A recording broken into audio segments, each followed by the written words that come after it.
I think ESO and Final Fantasy XIV are both really good options if you have never played an MMO before.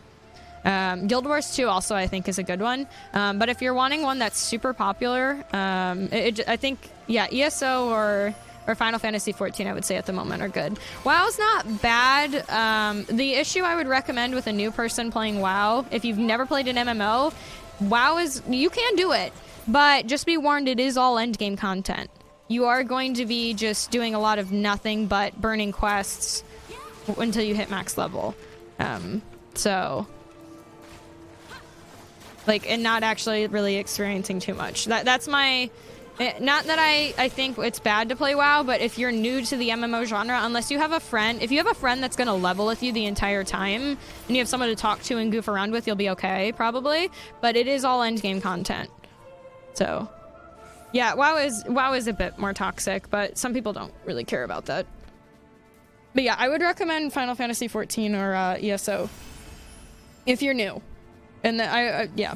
I don't think WoW's bad for a new MMO to hop on, but I would recommend 14 or ESO if you're new to the genre over it. Final Fantasy XIV does have a free trial. Up to level 35, so something to consider. ESO is also on sale right now though for $10 a month. Final Fantasy XIV does have a subscription monthly, and you will have to buy the expansions. Elder Scrolls Online, you buy the base game plus expansions, and you do not have to do a monthly fee. But from my understanding, there's a lot of end game content you can't do unless you do sub monthly, so not really entirely sure about that. I haven't played I played a bit of ESO, but I wasn't the biggest fan of it, but I don't think it's a bad option. I would say it just kind of depends on what you think looks cooler, and then just go from there. Yeah. DC Universe Online? What?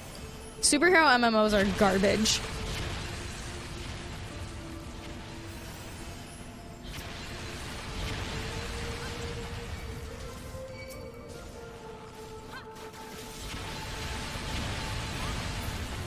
Marvel had one, and that made me... I uninstalled that thing so fast.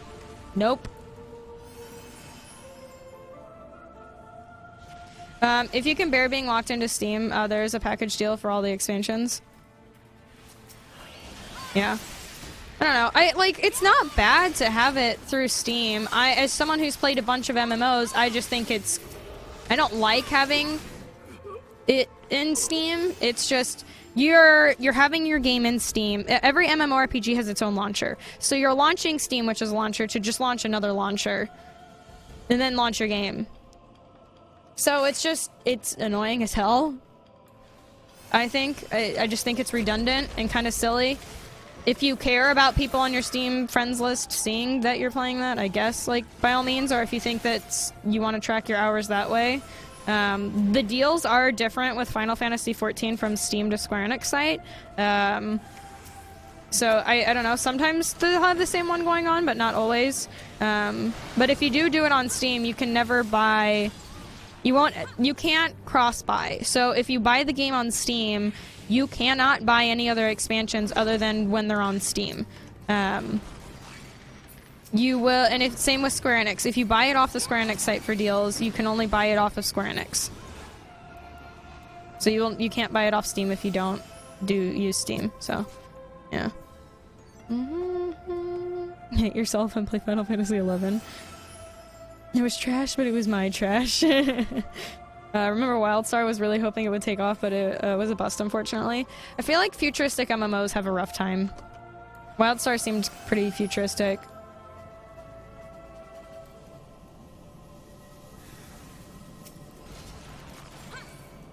What the heck, Chrome? That's kind of weird. I would say maybe check your internet. If your cache and cookies are weird too on Chrome, that's something that could mess with it.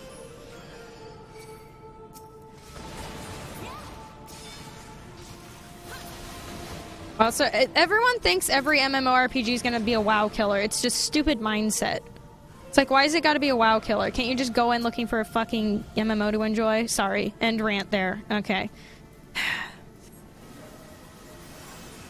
Everyone has this expectation of a freaking WoW killer, and they expect it to be exactly like WoW, though. I want a WoW killer, but I want it to be exactly like World of Warcraft. Then play fucking World of Warcraft. Like, people do, I don't get it.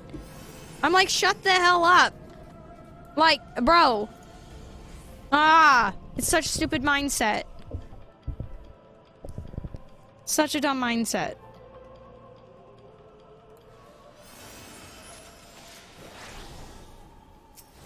Don't yell at me! The WoW killer was WoW itself, Pepe is. Free!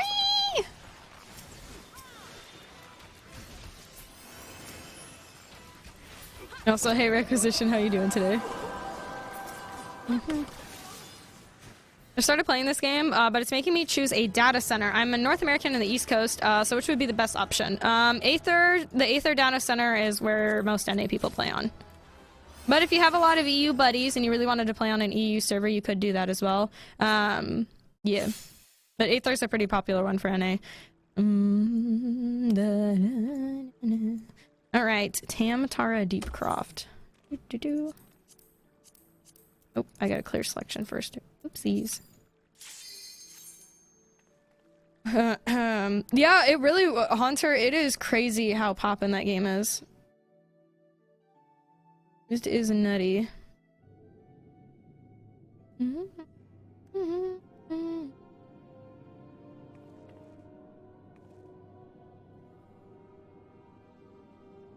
Yeah, Keanu Reeves as your dad. Keanu Reeves. That's what it was done exactly as. That was the phrasing. Hey Sherrod, dude, how you been, dude? What's up? Are you able to make a living from your streams and arts, or do you have to go extra jobs? How many subs do you need to live on it? So even if you have a lot of subs, man, streaming's not consistent. Like, you know, you can have 1,000 subs 1 month, like, and then all of a sudden have like 300 hard mode. This one doesn't say on hard. Yeah. Oh, frick. Yeah, it does. It was cut off. Shit. Thank you. Yep. Yeah. Yeah, we did need to do it on hard. But I would say you need the... How do I explain it? Subs as a streamer is your main source of income. I would say, like, donations are maybe 30% on average, if even that. But streamers also, you know, depending on sponsorships, you can make money off of that. You know, brand deals, you know, bits. There's a bunch of different methods that you can do it. But how do I explain this? Even then, even if you do stream and you, like, again, subs aren't consistent, streams can be consistent, but at the end of the day, making like, if you're gonna be able to make it to a point where you can make an income off of it, it's a roll of the dice. It's very RNG. Am I able to do it? Yeah. But I also am prepared to make the decision of, if I get to a point where I feel I am slightly stressed for income, I will go get a part-time job. Like, I'm not gonna stress myself out with that. I'm not gonna whine and make people sub. I'm not gonna put a sub count up to get my rent paid. Like, you know, if I want people to sub because they like my content.